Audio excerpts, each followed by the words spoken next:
Iba't ibang obra naman ang ibinida sa pagdaraos ng taunang Contemporary Art Festival o mas kilala bilang Manilart.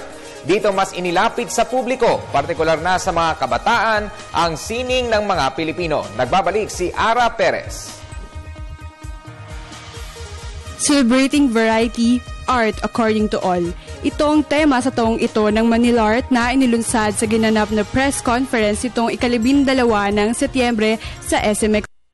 Sa pakikipagtulungan ng National Commission for Culture and the Arts, tampok sa ika-5 taon ng Contemporary Art Festival ang 32 galleries na bubuksan sa publiko sa unang gabi pa lamang ng pagdiriwang.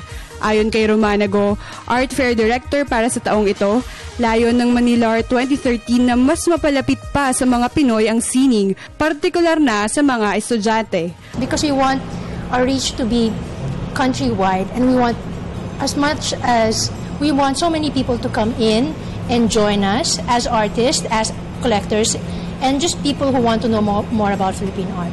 Para naman kay Manilart Foundation Board Member Delan Robillos, ang mga katagang art according to all ay kumakatawan sa pagtutulungan di lamang ng mga artist kundi maging ng lahat ng sektor at organisasyon para sa ikaaangat ng larangan ng sining sa ating lipunan. We are using another slogan which is art according to all, which it's not actually a literal slogan. It just simply means that it would be better if we have the government, if we have the private sector rallying around the visual art, the visual art projects of here in the country. Malaki rin ang ambag ng sining sa larangan ng turismo. Kay Joel Mendoza, Skyjet President at CEO, sa tulong ng turismo ay mas mapalalaganap pa ang sining at kultura ng bansa. Katunayan, naipamalas na ang Manilart sa iba pang lugar sa Pilipinas, kabilang ang Batanes, Baguio, Bohol at Cebu. So in direction po ng Manila Art is the same direction as what Skyjet wanted to do.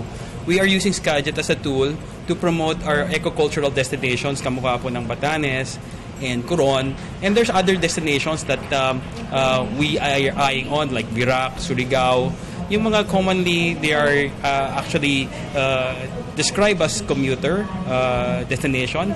Napansin namin when you really look inside the islands and the destinations, napansin namin there's so much art, there's so much cultures na buhay ang tao. So ang product namin is not the fancy hotels or not everything, it's rediscovering the island and its people.